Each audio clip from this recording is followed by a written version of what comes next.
Welcome to the BiggerPockets Money Podcast, show number 242, Finance Friday edition, where we check in with Sarah Wilson, Brian, and Erik and see what they've been up to since we last spoke with them. I think it's really important to challenge your beliefs sometimes and not necessarily just keep doing things the way you've been doing them just because that's the way you've always done them. And so Scott saying like, hey, you've got 44 grand in cash, maybe don't, was a bit of a wake-up call. And I did actually end up changing some of my saving habits.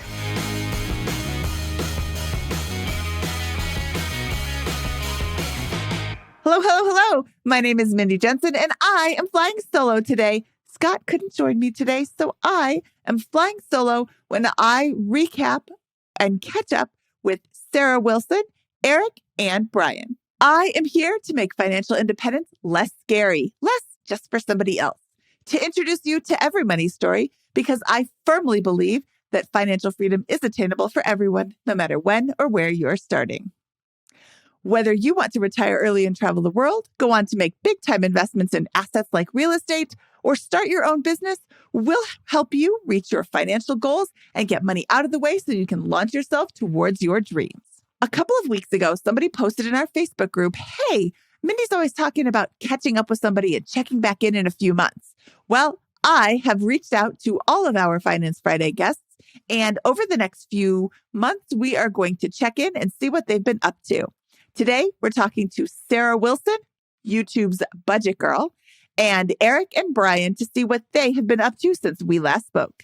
We first interviewed Sarah Wilson, YouTube's budget girl, for episode 6 of the BiggerPockets Money Podcast.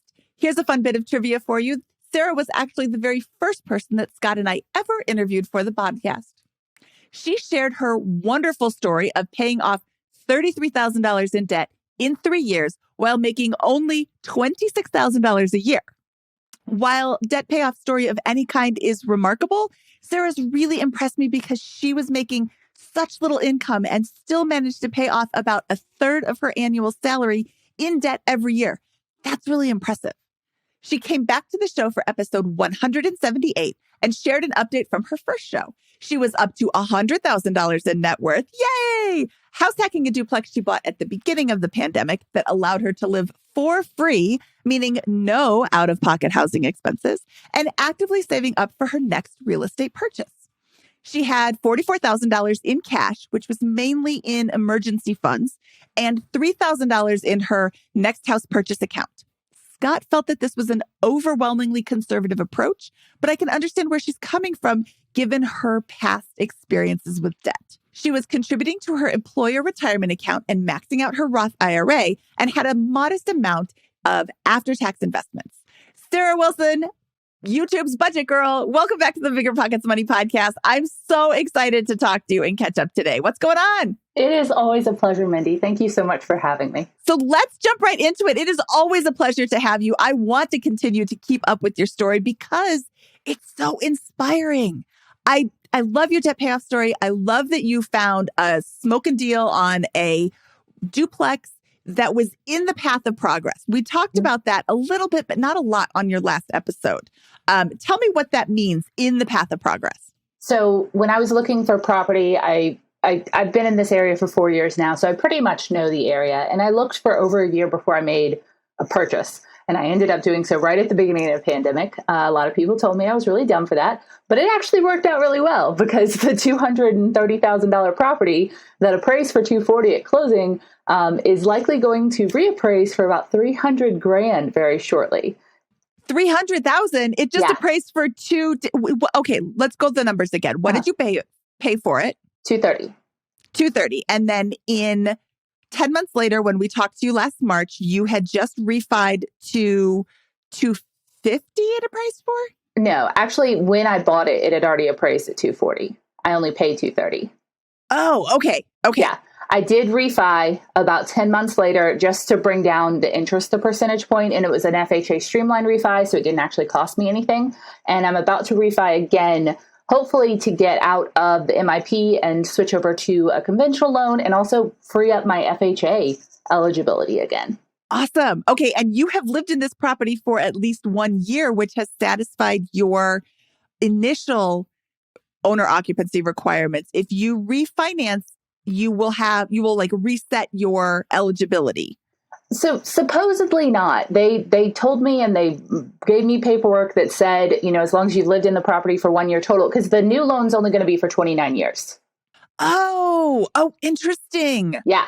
Okay.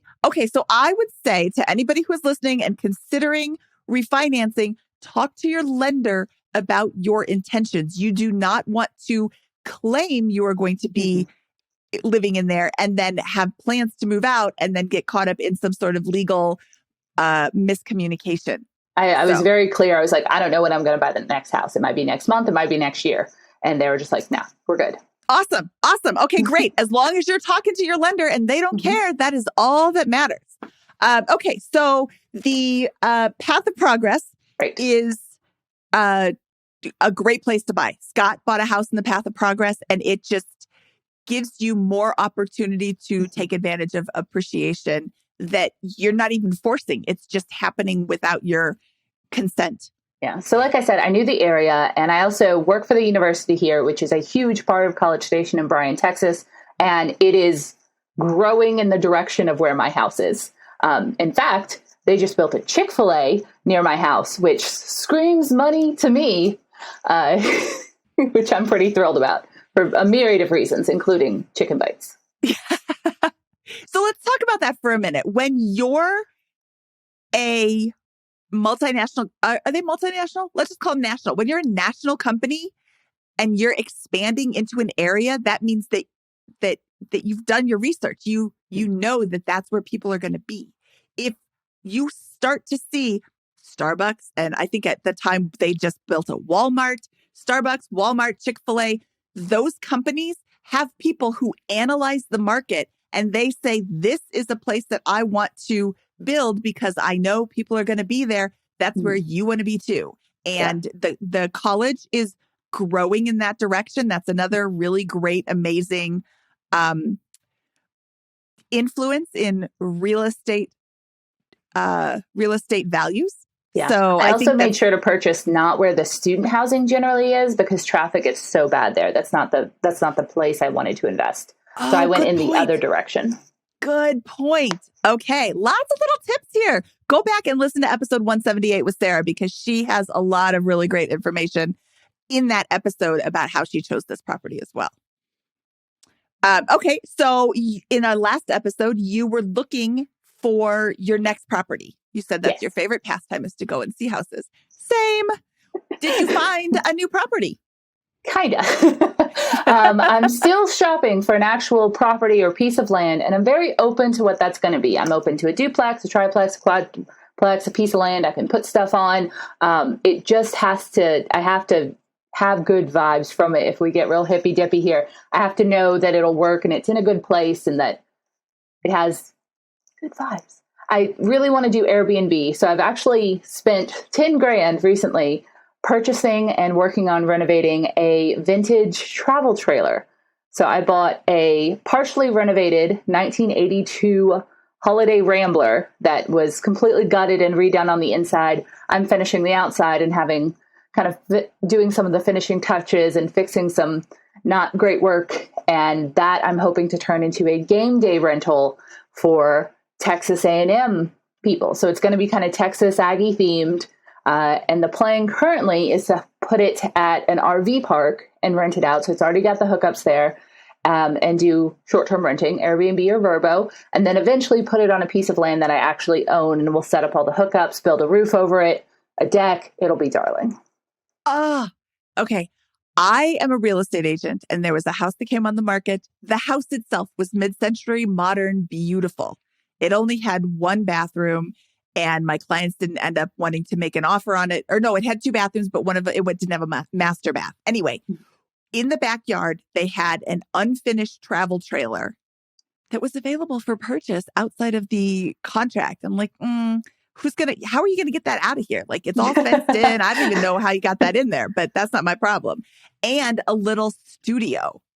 And it sold for $100,000 over asking. It just sold recently. Our market is more of like a 10% over asking. So for it to go for 100 over asking was pretty astonishing. And I don't think it was that significantly underpriced. Mm-hmm. The travel trailer idea can be huge. You had a little bit of a yard in your duplex. Is there any room for the travel trailer on your spot? No, there is not. I am currently renting a field near my house for $100 a month to fix it up. Because apparently you can't fix it up at like a storage unit or at an RV park. They don't want you to do that there. Also, people are getting wise to like ADUs and buying homes that have an accessory dwelling unit. I've toured several and always gotten significantly outbid. Yeah. So the last time we talked, it was probably March or maybe even February of this year. Mm-hmm. That's when the real estate market really started to just crank into overdrive. Yeah. It was so hot that every house sold. It didn't matter what the condition was. It didn't matter that it backed up to a very active train track. It didn't matter anything. In my area, if it was listed on the market, it was sold within 20 days or was under contract within 20 days. Yeah, for double what it would be worth any other time. Insanity. Which is why I haven't bought yet. I don't necessarily think the market's going to cool off that much, but I still don't want to just... The numbers have to work. The numbers have to work for me to be able to rent it out and for it to be worth. Yes. Do not get caught up in the hype and the, I got to win this bid because I've lost 6 others. It doesn't matter. Make the offer that works with your numbers only. It doesn't matter what other people are buying. Your competition has different parameters that they're working under. Yeah, it has to work for me. I put in 10 grand over on a property that was really cool and it was really marked under rate. And they ended up going like 20 grand over, at least according to my realtor. But I wasn't sad about it because I priced exactly what I could afford, exactly what it would be worth to rent out, all the things I could do with the property. And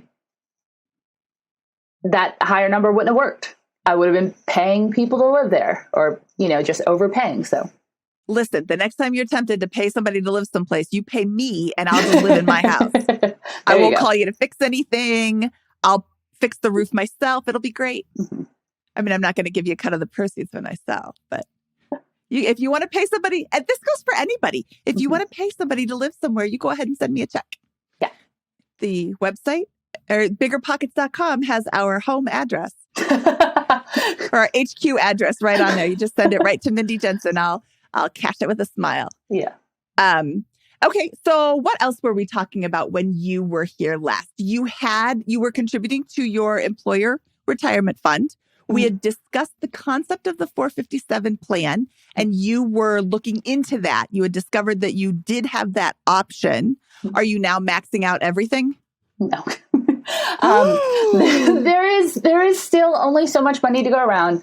As far as retirement, I am still maxing out my teacher's retirement system, which I get an employer match for. So I'm maxing that out. And I'm also maxing out my Roth IRA. And I have a few $100s a month that I put into just brokerage accounts that aren't retirement centric. So I can pull them if I need to.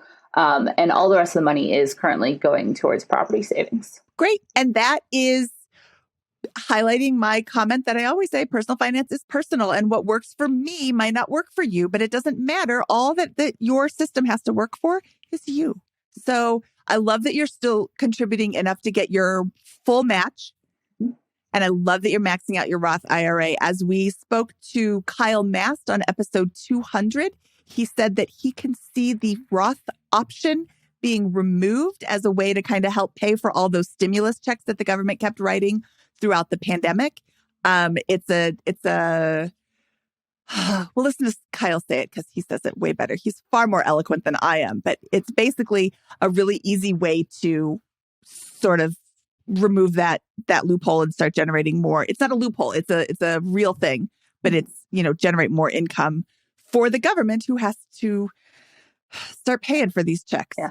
Oh, I did add one thing when open enrollment came back around. I started a HSA account that I'm contributing a little bit to pre-tax. Yay! Okay, so I need to find out who actually sent me this note, but somebody sent me a note that said, in almost every single instance, the money that you can save in your HSA and the reduction in premiums for the monthly insurance premiums, it is almost always better to have an HSA. Even if you have medical issues, even if you have chronic conditions, it's almost always better to have an HSA. So I'm going to look for a link for this. And he gave me a bunch of stuff. If you're listening to this and you are the one who sent that to me, I'm terribly sorry that I forgot. And please email me, Mindy@BiggerPockets.com, and I will get a link to the information that you sent me because that was very helpful. He ran a spreadsheet and did a bunch of numbers, and it was very, very great. Glad you have an HSA. I still encourage you to look into the 457 plan. However, one of the biggest benefits of the 457 plan is that you can access those funds without fee when you separate from service and you really like your job. You are in saving up for the next rental property mode. So maybe continuing to reduce your taxable income isn't the best choice for you right now. It just really depends on what you're looking for. So if you're listening to this, you have a 457 option and just a bunch of extra cash lying around, maybe that's an option for you. The Millionaire Educator was on our episode. Hold while I look it up. He was 124. If you have the option, if you are a city, state, or federal government employee, you may have the option to contribute to a 457 plan. So look into your benefits. And if you are interested in it, listen to episode 124 with the Millionaire Educator, because he goes into great detail on why it's so awesome. But this is not his episode. This is your episode. When will your travel trailer be up and running? I'm hoping in about a month. I've had it for about a month, been working on it, had to find some people to help me work on it for things like the electrical that I'm not necessarily comfortable doing myself. But I've been JB welding holes in it and getting ready to paint, and it's going to be adorable. I really hope so. That is exciting. And have you found the location to park it in yet? I have two options. One who has not quite gotten back to me yet on if they'll allow me to Airbnb it while having it there. They need to see all the photos and everything. So I need to finish making it cute. And the other has said yes, that I could Airbnb it while renting there. So that would be about $450 a month that I would then that would be the lot rent. One includes electricity, the other doesn't, but I could hook it up there. I don't have a truck, so I'd have to get it towed there, hook it up, and then just use it as a regular rental, and then eventually move it to a piece of property. Okay. So a couple of questions as somebody who doesn't own a travel trailer, but would be the one renting it. Mm-hmm. Sometimes these RV parks can be really awesome and upscale, and sometimes they can be less so. Yes. With this person saying that they wanted to see pictures, I'm guessing it leans more towards upscale. Yes, I did a fun day-long tour of every RV park in the College Station Bryan area, compared prices, got general vibes, upscale, and looked at the rules for each one, saying some only allow trailers after a certain date, but those sometimes allow vintage if they look nice. So there's the one that is my front runner, doesn't allow anything older than 10 years old, but they have some vintage Airstreams on the property. So when I sent them some photos of a similar another Holiday Rambler that had been renovated in the exact paint style I'm planning on doing, they were like, yeah, that would be fine. They want it to look very upscale and nice. So following the rules of that, making sure they're all good with me being liable for everything, but also having different people on the property and keeping all of that above board. Good. I love it. I'm so excited that you did that research. And I want to just highlight to anybody who's listening, if you're considering doing this, first of all, hit up Sarah because she's super nice and will tell you all the things you want to know. And also do some research, because people are going to not be kind if they go to rent your trailer and it is in a less so RV park. Also, Airbnb is very much everything has to be nice. The getting there has to be nice. There was one place that was actually really cool and upscale, but you have to drive through some really shady areas. And you have to think about that. Yeah, that's absolutely really, really important. Take the time to really do your research and plant your trailer in a good location. Mm-hmm. Also, I would say I would give links to where the RV park actually is in your Airbnb listing, so that when people are looking at it, they're like, ooh, an RV, I don't know. It's in some RV park, or, ooh, it's in Bob's RV park. That's the nice one. Because I'm assuming that people who are coming for game day are coming, like they went there, they went to the school and they know the area. So, including cross streets, like it's near 4th and Vine or whatever, I think would be really helpful as well. Let's see, what else did we talk about? We did a lot on savings and how much I had in savings. Yes.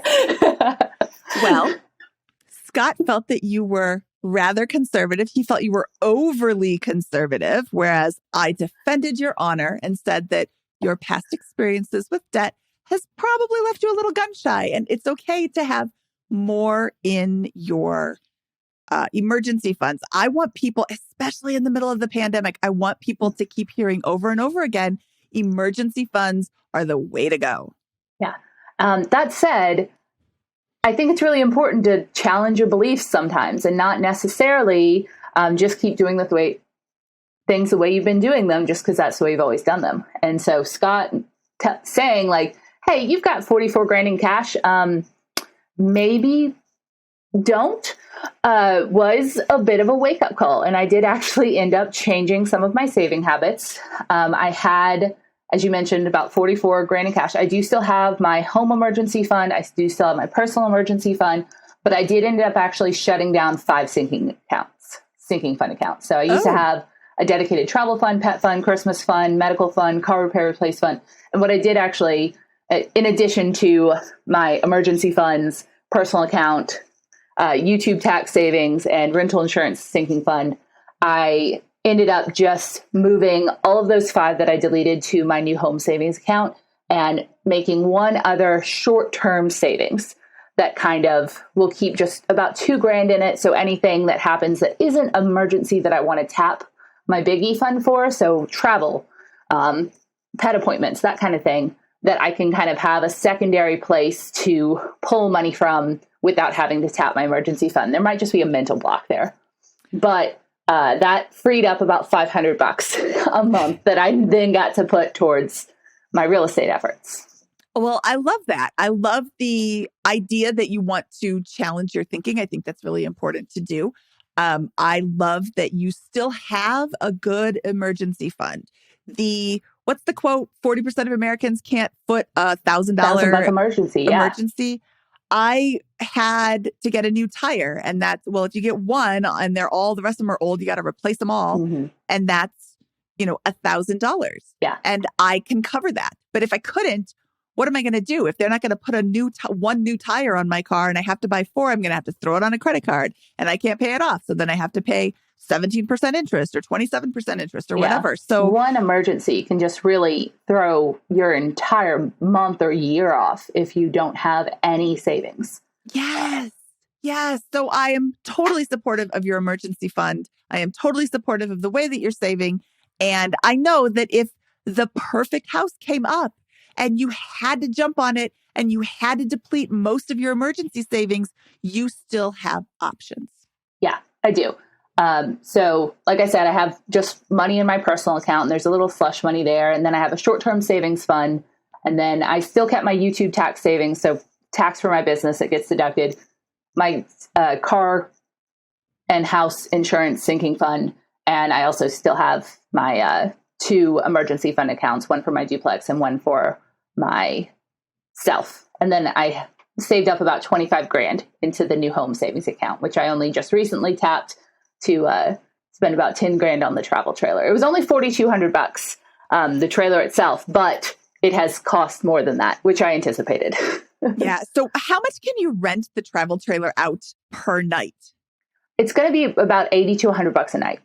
Okay. And when you rent it out for a weekend, college games are on Saturday. That's football. Are there other options besides football? Do people come in for basketball and baseball and all the other sports that I can't remember? There are all sorts of sports. There are also parent weekends. There are people touring. We have hospitals in the area. We have kids sports in the area. And this travel trailer will sleep up to 3. So 3. Okay. Well, that's great. I'm super excited for your travel trailer. I can't wait to see what happens at the end of the school year. I'd love to check back in again with you because I just love you so much, Sarah. Thank you. So, well, thank you for coming back and sharing what's been going on. I'm excited for your progress, and I'll talk to you again in about 6 months. Okay, that sounds great. Bring Scott. He can tell me I still have too much cash in savings. I'll bring Scott, but he's not going to tell you. He's not going to talk smack. I might still have too much cash in savings, but I'm working on it. Willing to have my beliefs challenged. I far agree with that versus I don't have anything in savings. I'll figure it out. Whew, that's terrifying. I wouldn't be able to take like the chances I'm doing like with this travel trailer, which could go up in flames. I wouldn't be willing to take risks if I didn't have a really conservative amount in savings. So I think it allows me to take on ventures that maybe not everybody would. Yay. I love that. I love that. Okay, Sarah, thank you so much again for joining us, and we'll talk to you soon. Thank you, Mindy. Huge thanks to Sarah for coming back and sharing with us her successes. Sarah, you are really crushing your financial journey. Brian first joined us on episode 180, where we learned that he is essentially doing everything right. Brian earns a great income diversified over both his W-2 job and his rental properties. He spends far less than he earns. He invests across both stocks and real estate and owns a rental property in the cash-flowing market of upstate New York. He's in his late 30s, and he and his wife just passed $1 million in net worth. They had sold their home and were renting while waiting to close on their next house. But selling their home netted them a brand new problem, a really great problem of what to do with the equity that they just cashed out. Brian was contemplating continuing to invest in a 401k that had a 5% company match. Nice job, Brian. Saving for more long-term rentals in New York, jumping into short-term rentals in his new state in North Carolina, or starting to invest in syndications now that he is an accredited investor. Scott and I encouraged him to run the numbers on both of the potential rental markets and to check out syndication pitches. I further encouraged him to continue to contribute to his 401k because I love funding your retirement with good old-fashioned tax-deferred money. Brian, let's jump right into this. Welcome back to the show. I'm so excited to catch up with you. Yeah, it's great to be back. Thanks, Mindy. So what have you been up to? You were going to have a baby back when we last talked to you. I'm assuming that you did have a baby, or well, your wife did. Yeah, a lot of action here in 2021. We moved down to North Carolina. We closed on a new house. We had a baby, and it's our third child, so it's been very exciting. The $65 question. $65,000 question. You're not old enough for that either. The $65,000 question is, what did you do with your money? That's a good question. So we purchased a short-term rental property recently. Just closed on that within the last couple of months. An Airbnb beach house here in North Carolina, and that's been going great. My wife and I have been managing that. Did a lot of the integrations into Airbnb to help manage that. So that's been going phenomenal. And earlier in the summer, we purchased another 5-unit property up in upstate New York, which has been another good property. So it's cash flowing perfectly, and we had little more repairs than I wanted to do, but we had to get the 5 units up and running. Spoiler alert, there's always more repairs than you want to do. You get this great deal, and you're like, oh, drywall isn't see-through. So no worries. That happens to me every time I do a flip too. I'm like, oh, look at that. More. Good thing I put in my extra budget. So let's look at these numbers. So we were talking about, do I want to do a short-term rental in North Carolina, or do I want to do more cash flowing properties in New York? And it sounds like you did both, which is awesome. I want to know what you paid for these. Yeah, so the first one we bought was the 5-unit in upstate, and that purchase price was $90,000. And I got financing on that, and then we put in another $15,000 in repairs. You bought 5 units for $90,000. I did. It was a great deal. It was an off-market deal, so I hate my market. And it cash flows, like the gross rents are just over $3,000, so it's a great deal. Oh, I really hate my market. Okay, off-market property, $90,000 for 5 units, not $90,000 per unit. $90,000 whole dollars for all 5 units. Correct. Okay, and it's cash flowing $3,000. That's after repairs, after expenses, after not repairs, after all that, or No, bring that's in gross 3,000? rent. It brings in $3,000, and then we pay property management and mortgage, which is not very expensive considering it's On a $90,000 Yeah. property. What is it, like $400? pretty much. What kind of market what kind of neighborhood is this in? It's the north part of the city, so it's a decent part of the city. So we'll have long-term residents there. So I'm happy with where we are. And you put $15,000 into it, so you're all in at 105.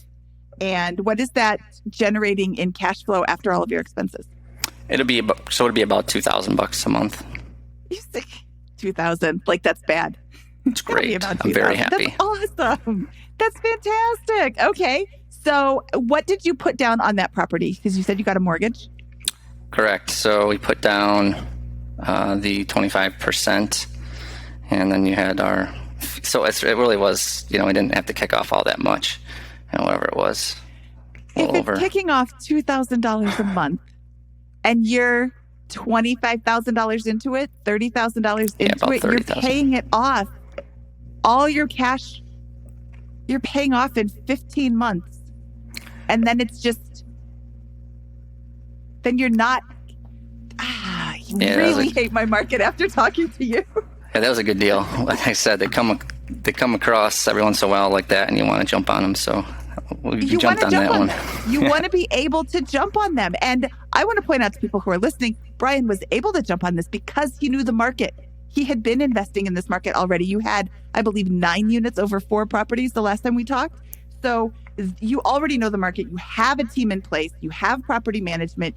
You've done, like I said at the beginning, you've done everything right. And that's how you set yourself up for financial success, is to put in the work at the beginning and do your research and know what you're getting into, know what's a good deal so that you can jump on it as soon as you see it. Let's move to North Carolina and look at that property. You said you just closed on that? Correct. So I just closed on that about a month ago, and it was turnkey. That place is great. I didn't go to MLS for that either. I was just networking with somebody at my son's baseball practice, and he happened to know somebody that was looking to sell a beach house, and that's kind of what I was looking at. And I had looked at the market over the past 6 months, so I knew what it should cost. Like, what should I be paying? The only thing that I didn't know entirely was how much were we going to make with Airbnb and short-term rental, because it is seasonal. I hadn't been here and been in that market to monitor it over a course of period of time, but running. There's different websites out there that you can use to do your homework on it, and talking to multiple other BiggerPockets short-term investors here that are all over the BiggerPockets forums, and they're great people. Connecting with them, that's what gave me the confidence to say, you can do this. This is a good deal. You should definitely do this. Okay, so let's look at the numbers on this deal. Yep. So we bought this one for $550,000. Okay. So it's more than my primary residence. So this was one where we said we stopped and thought about it for a few days, my wife and I. But again, it wasn't on the MLS, so I didn't have to do it right away, because otherwise I would have had to make a decision literally that day after seeing it. That's how hot the market is. But because of networking and not being able to take it slower, we realized, yes, we should buy this. So we got it for $550,000. I got it as a second home mortgage, and I only put 10% down. And I know I'd heard on your show before about, run the numbers on paying PMI and not paying PMI. And I only put 10% down because I didn't want to have to liquidate an extra actually pay an extra $55,000, because PMI is only $130 a month. Yeah, that is something that I never considered until I talked to my friend Jake, and he said that he was putting down only 10% on his primary residence because he didn't want to sell stocks, and it was only going to be like $50 or $65 or something. And I was like, oh, I never even considered not putting 20% down, because I hear stories of it, PMI is $200 or $300 a month. And at that point, sometimes it doesn't make any sense at all to pay it if you have the ability to put down the 20%. But when it's $50 or $60, I can do better with that money invested than just sticking it into the home equity of my house. Because when you go to cash out refi, your bank is not going to give you a 90% loan to value cash out refi. They're going to give you, I think 80% is the most that I've ever seen. Yeah, so my thought process there was like, I think that if I only put 10% down, I would be having more, like I didn't want all that equity into the house, and I could do better with it outside it, at 3%, right? The rate's 3% for 30 years. Money is stupid cheap right now. Yeah, lock in that long-term rate, pay an extra $100 a month. What are the stats on this rental property? So it's a 4-bedroom, 2-bath house with a hot tub. It's beautiful. It came fully furnished. So again, it had only been rented on short-term rental for about a year, so it wasn't beat up too bad, right? Where I had to go in and do anything. Really don't. A couple cosmetic things, but now we've already booked. I've only been live with it for a little over 2 weeks on Airbnb, and it's already booked up like $12,000 for the rest of the year. And what is your monthly expenses for this property? About $3,000 total. Oh. And this is the off season. Is it available? Is the beach that it's on, do people come throughout the whole year? Or is it truly summer seasonal like some of these other beach rentals? No, because the winters are mild. They're not obviously laying out sunbathing all winter long, but the winters are mild enough where you will get some renters throughout the year. You're not going to get it booked up week to week to week like you will from June through end of August, but you will have, and I've seen it already, like you'll get people that'll rent for a week over Thanksgiving. People that rent just random weekends here or a 4-day weekend there. And so it's the beach. It doesn't lose its value. Exactly. I rented an Airbnb for over Thanksgiving, and I'll give you a little bit of advice. If you're going to be renting this for when people are having big gatherings, have some actual big containers that people can cook in. Like I went to the store and bought like disposable ones, but casserole pans and maybe a turkey pan, or maybe not a turkey pan. That's kind of specific for one thing, but have a well-stocked kitchen. Go to the kitchen and try to make something, like try to make a big meal and look, I don't have a can opener. They didn't have pot holders. I told them in advance that I was going to be making Thanksgiving dinner and asked them if they had anything that they could share with me. If they could share what was in the kitchen. And they're like, "Oh, you can cook in it." I can't. There's no pot holders. I can cook. I guess I didn't actually. That's on me. I didn't ask if I would be able to remove things from the oven that were cooking at 350 degrees. So I guess that's my fault. But put some oven mitts in there, please. Yeah, my wife and I and kids, we've always traveled. Like we used to snowbird down to Florida, so we've always been doing short-term rental ourselves. So it was nice to take notes over several years to say, okay, if we ever have one of these, this is what we'd want. And you're right, having it fully stocked like that, it makes your life so much easier as a traveler. And we got the baby now, so we got baby stuff in there.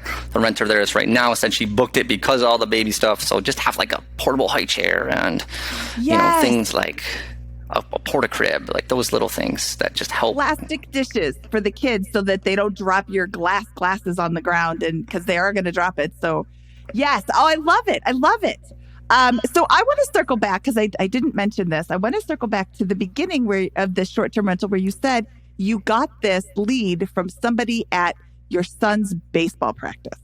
I wrote an article a couple of years ago for the BiggerPockets blog called Do Ask, Do Tell. And the whole gist of it is you don't know what other people are doing until they tell you. They won't know what you're doing until you tell them. If you had never talked about real estate with this guy at Little League practice, would you have gotten this deal? Most likely not. Maybe it would have popped up on the MLS, but like you said, you would have been competing with other people. The market is super, super hot. Tell everybody you know that you're a real estate investor, because you never know where your next deal is going to come from. That's exactly it. Just network as much as you can. That's what did this. I did not know the guy. I did not. But now he led me to a phenomenal deal that we love. That's awesome. A couple more things that Scott and I had talked to you about were real estate syndications and your 401k. So let's look into the syndication plan. Did you end up reviewing any syndication pitches? Did you end up investing in any syndications? I have not. I am reading Brian Burke's book that from BiggerPockets. So I'm in the middle of that right now, and I don't like to just jump right in. Like I said, I wanted to do my homework. I really wanted to just take it slow there because I I knew these other things. I didn't necessarily know a ton about syndications as much. So I knew this was what I wanted to do first. So that money's not going anywhere, right? So let's just learn it first, and then eventually I see myself doing it. It's just I wanted to jump into the short-term rental market first, and then let's pump the brakes a little bit on that. And so the answer to that in a long-winded way is I did not invest in syndication yet, and I'm keeping my 401k at 5% match. At 5% match. Okay. So you're getting the entire match that your company gives. You're just not contributing anything extra, which Correct. is fine. Personal finance is personal. This is your choice. And you are doing this so that you can save up for more rental properties and investments as they come available. Correct. I ran the numbers on like that, just the compound interest calculator, stuff like that. So, I'm 38, so I can't access that money for over 20 years. If I do nothing with that in the 401k, it's still going to compound for years. I'm still going to continue to contribute to it, but I didn't want to max it out and lock it up. I wanted to have access to it just to make sure that I could jump on other deals like the one that came across. And I prefer real estate than I do. That's great. Well, look at what you're getting. A $90,000 5-unit property that cash flows $2,000. I approve. That's a really great deal. Okay, so I want to give you an episode to listen to, episode 219 of the BiggerPockets Money Podcast. We interviewed Jay Scott on syndications, and it is an epic 2-hour infomercial about syndications and how to look at them as opposed to just, jumping in with both feet. I love that you want to do your research. I love that you want to make a smart decision. It can be really difficult's not the right word, but like, did you get caught up in the GameStop and the what was the movie theater one? AMC. AMC. Yeah. You know about them, and it would be lovely to make a 219% profit. I would love that all the time, but I'm not willing to risk my money on the whims of investors who may or may not be,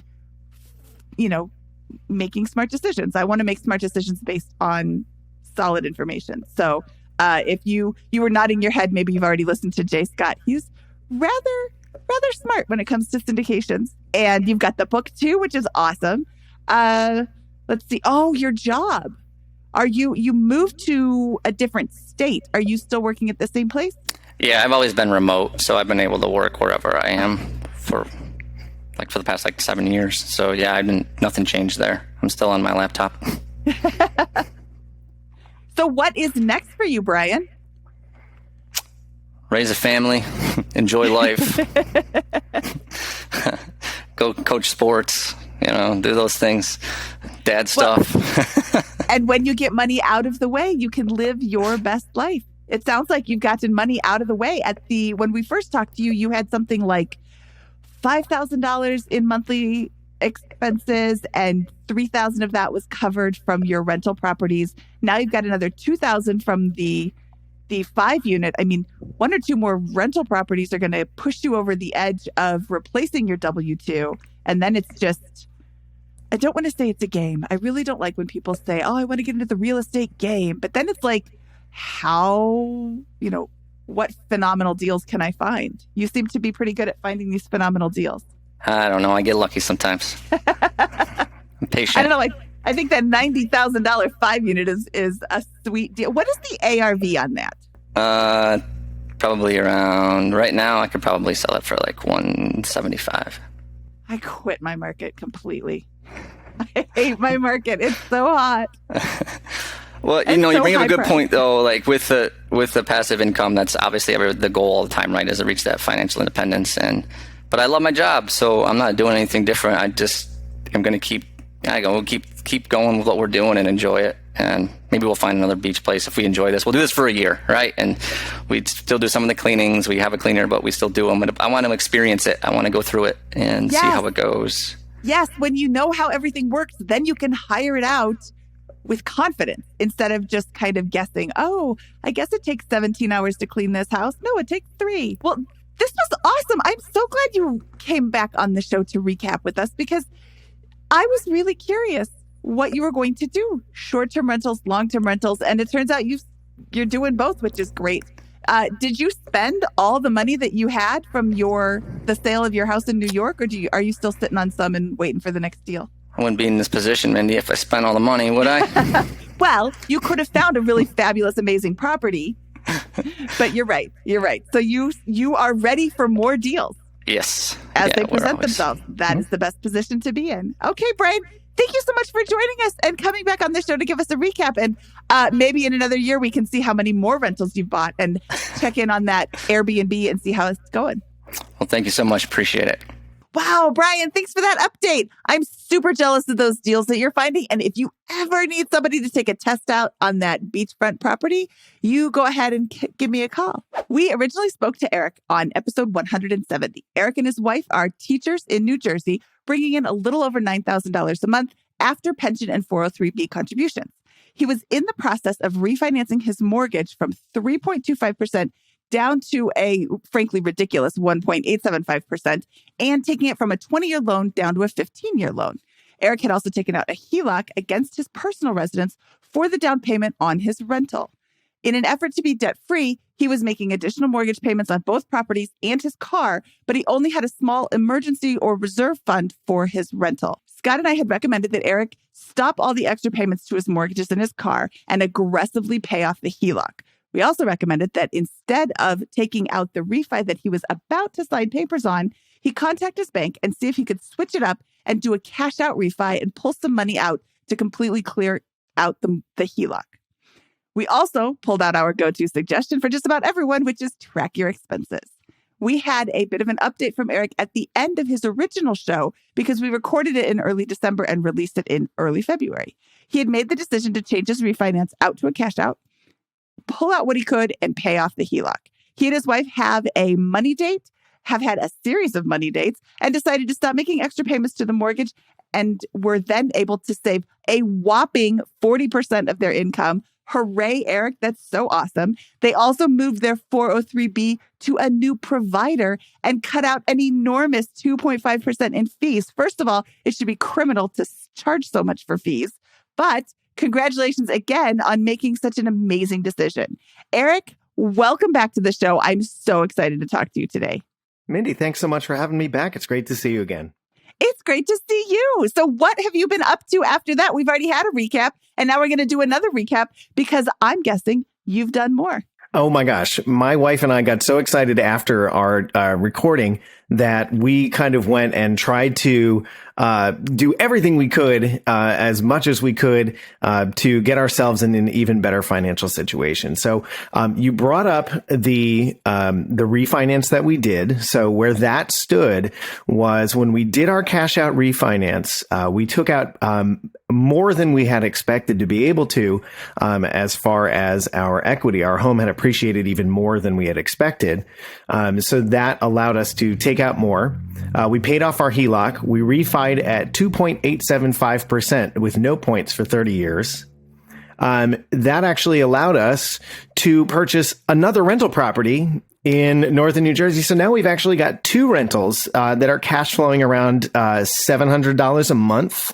And we've got a nice reserve. We've filled both condos with wonderful renters who are working with us really well. So far, even in just this year, as far as the appreciation goes, our leveraged return has been 37.9%, and that's just appreciation, not the cash flow at all. And they're condos, so they're really very low maintenance for us. We did a lot of work on our second rental property between my wife, myself, her dad, and my dad. We probably had about 100 man hours in and woman hours in to the condo, but we got it in great shape. And we're currently working on replenishing that maintenance fund. We actually did end up with a little bit of a surprise with our first rental that we needed to put in a new HVAC system before we closed on our second rental. Because isn't that how it happens? Yes, all the time? When it rains, it pours. It does. But you know what? Because we had been in that great financial situation of doing the cash out refi, having that cushion, we were able to do that from a position of strength and not feel worried about it by taking on more debt. we were able to do it in a way that made sense and still be able to go through with the second condo. And like I said, now we're just working on replenishing that maintenance fund. And then hopefully saving for our next property down the road, maybe in a year or two. This is fantastic news. So I feel like Scott and I don't do enough to celebrate the wins. Congratulations on being able to buy a second property. Congratulations on the cash out refi. And now you were getting an absurd rate, 1.875 when we talked to you. To be able to refi into a 2.875 while pulling out cash is phenomenal. I'm getting ready to do a refi and I don't think that's even my rate. And I wish. I'm so jealous. We talked to Brian and he found a smoking hot deal. And I'm like, I need to move. The problem is I don't really want to move to the East Coast. I really like Colorado. So I'm kind of I understand. I understand. So tell me about the details on this new condo. Well, the condo is a 1-bedroom, 1-bath in a more rural area of northern New Jersey, where prices are a little bit lower, as are rents. But the great thing about this condo was, even though it's technically a 1-bedroom, 1-bath, it has a finished basement. So we can rent it as a 2-bedroom, but we just can't fill it with, fire code only allows us with 2 occupants instead of 4. But it's great for somebody who wants an extra bedroom, either 2 roommates or somebody who wants an extra room for an office, which is actually the tenant that we found is using it for that. So we're able to price it closer to a 2-bedroom, 1-bath. Even though we only paid $87,000 for it, we're getting $1,400 a month. On that, we were able to put 25% down. Like I said, we put about 100 hours into sort of redoing it. It had previously been a rental that had they had let go. So we were able to do a lot ourselves. I have a friend who's a contractor. He and I worked for a good, 15 hours straight to put in new bathroom fixtures, to put in new doors, to take care of a lot of work that needed to be done on the deck out back. And I learned a ton. I loved being able to work with Mike, my friend who's a contractor, and learn about a lot of this, the ways that he does things, so that I feel more comfortable now as a landlord, being able to go in and take a look and know what I'm doing. So that's fantastic. We were able to do that.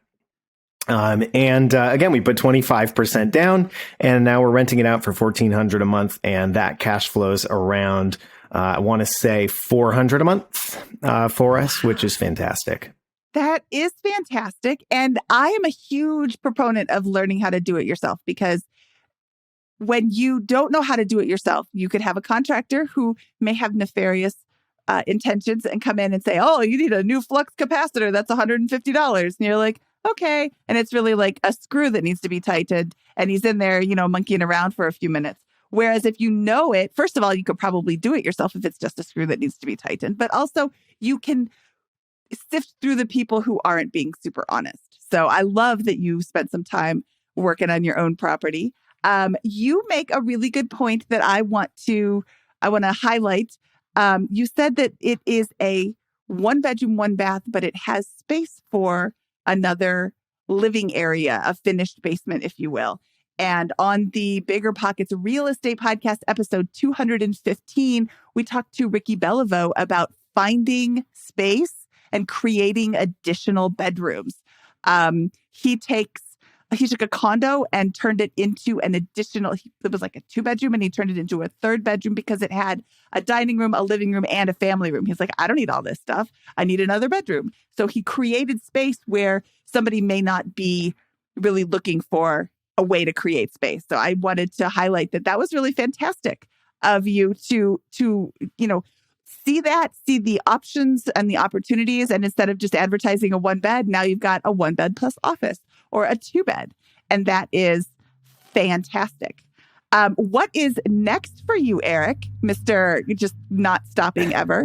Oh, my goodness. Well, not only that, I wanted to bring up something, and I don't know if this has probably been touched on at some point, maybe in an episode that I haven't listened to. I've listened to, hundreds of 100 episodes at least, but maybe not every single one. But this year, I was fortunate to be able to get a raise because I had completed a good number of graduate courses, which were paid for by my employer. I don't know if it's ever been talked about on the show, but if your employer pays for your grad courses, take them because at least as a teacher, our raises are often dictated by the number of graduate credits that we've had.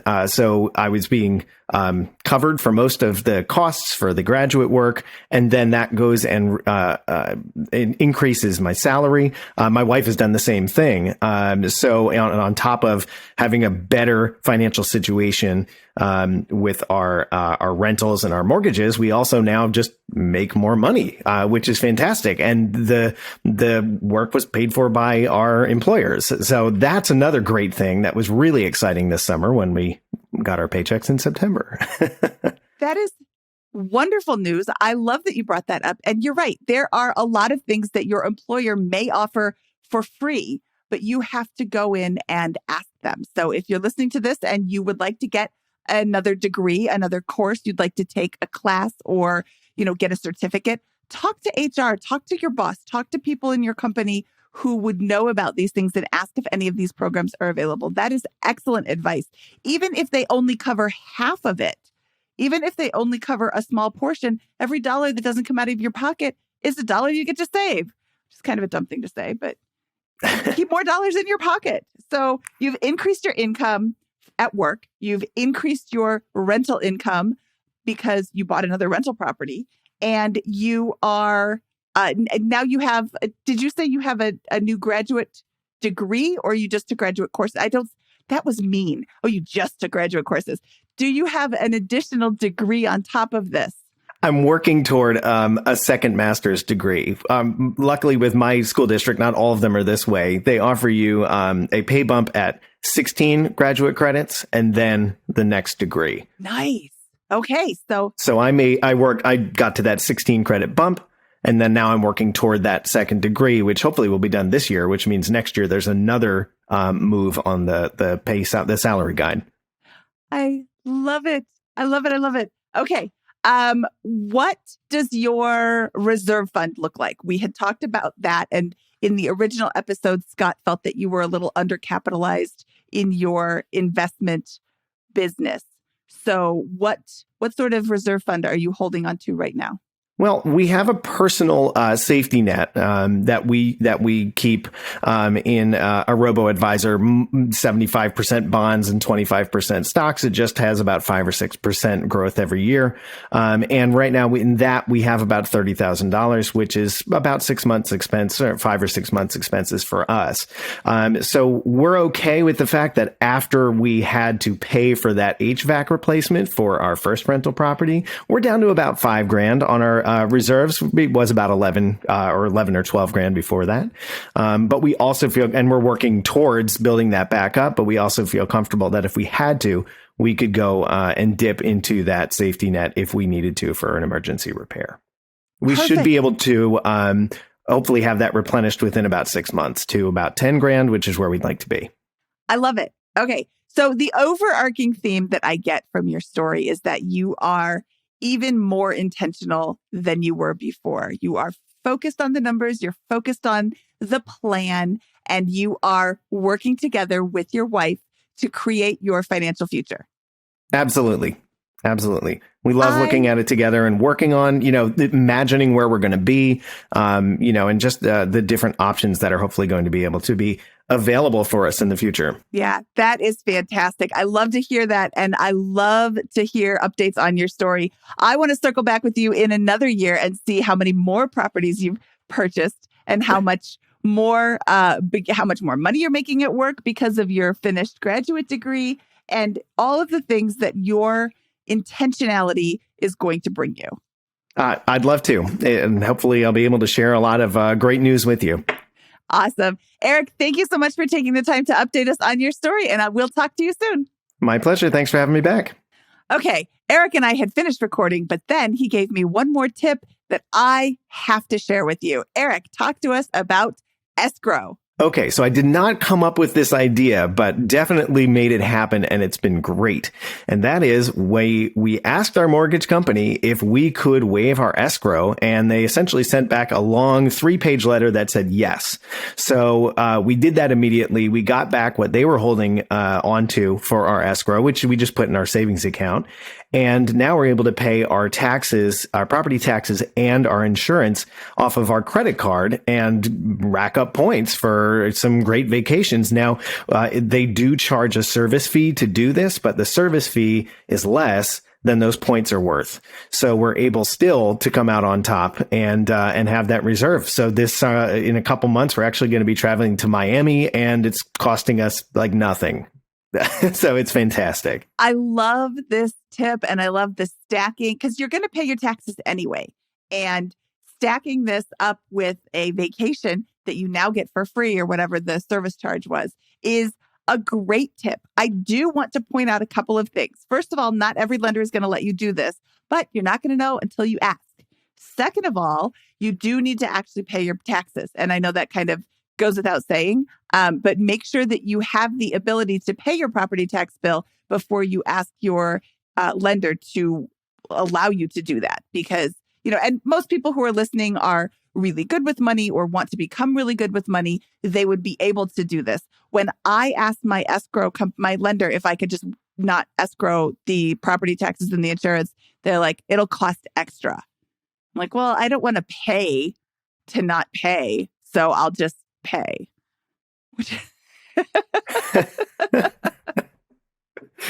Okay, for more amazing quotes like that, follow me on Instagram. Okay. The Erik, other thing to watch out for too is the service charge that they charge for putting it on a credit card. And if that service charge is more than those points are worth, then you're losing money and it's not worth it. Ooh, good tip. Thank you for that as well. That's a really good tip. But yeah, I'm so glad that you said this, and I'm so glad that you jumped back on to record this bonus tip. So thank you, Erik. Happy to. This wraps up our episode today. If you'd like to be a guest on our show, go to www.biggerpockets.com/guest to apply to be on the Monday Money Story episode, or www.biggerpockets.com/finance review to share your finances and get some feedback from Scott and I on our Friday finance review episode. Scott's back next week. So this is Mindy Jensen saying, I hope you have a very lovely day. Still,